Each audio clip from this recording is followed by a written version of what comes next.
Assalamualaikum warahmatullahi wabarakatuh. Berjumpa lagi bersama saya Lutfi Aminuddin dalam beberapa menit ke depan. Beberapa hari ini, 2 hari ke belakang, kita disaksikan dengan banyaknya demonstrasi dari kalangan buruh dan mahasiswa menuntut pembatalan Undang-Undang Ciptaker, atau dalam hal ini disebut pula dengan Omnibus Law. Sebetulnya apa yang mendasari banyak orang melakukan demonstrasi terhadap Undang-Undang Omnibus Law tersebut? Secara psikologis dalam hal ini adalah buruh merasa dirugikan dengan adanya Undang-Undang Ciptaker tersebut. Dalam hal ini yang sangat terdampak adalah kaum buruh atau kaum menengah ke bawah, terutama anak-anak STM atau anak-anak SMK yang baru lulus dari sekolahnya. Anak STM atau anak SMK adalah bagian dari masyarakat yang secara langsung bersinggungan dengan industri. Anak STM ketika lulus langsung kerja di perusahaan dan sebagainya. Tapi anak STM jika diberlakukan Undang-Undang Ciptaker tersebut akan sangat merugikan, baik secara finansial maupun secara karir ke depan, karena tidak ada kepastian kerja dari perusahaan untuk memberikan ketetapan sebagai pegawai tetap dalam perusahaan tersebut. Pasal-pasal yang cukup kontroversial dan problematis yaitu seputar hak untuk cuti, di mana ada pengurangan di situ untuk cuti hamil dan masih banyak cuti-cuti yang lain yang sehingga sangat beraroma eksploitatif seperti itu. Misal saja pada pasal yang mengatur tentang hari libur, sebelum diberlakukannya UU Omnibus Law, yaitu yang Undang-Undang tahun 2013, masa kerja dalam seminggu 5 hari, sekarang ditambah menjadi 6 hari. Itu kan sangat beraroma eksploitatif semacam itu.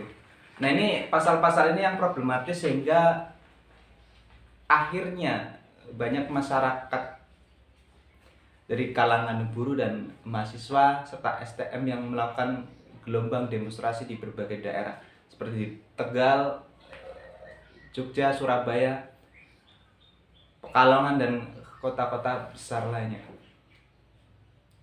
Jadi dalam hal ini pemerintah harus mengkaji ulang kembali mana pasal-pasal yang beraroma oligarkis atau memihak pada kelompok tertentu, dalam hal ini kelompok elit yang diuntungkan dalam adanya Undang-Undang Ciptaker ini. Untuk menumbuhkan iklim investasi, maka sebaiknya regulator dalam hal ini DPR maupun badan eksekutif maupun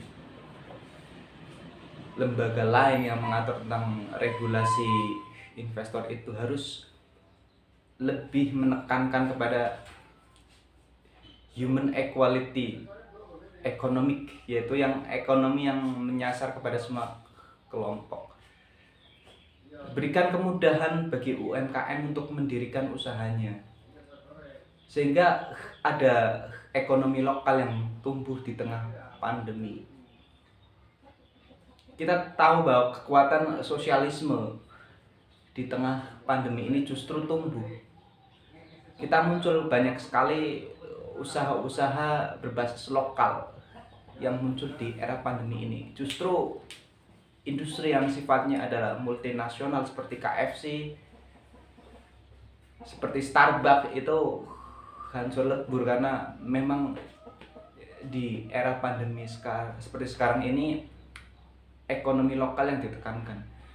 Ini jika ingin menumbuhkan sektor ekonomi di Indonesia, pertumbuhan ekonomi jadi plus, maka regulator dalam hal ini harus mempermudah UMKM untuk menumbuhkan industrinya. Tidak efektif jika pemberlakuan undang-undang tersebut mengeksploitasi buruh sehingga terciptanya kerusuhan sosial yang makin membesar.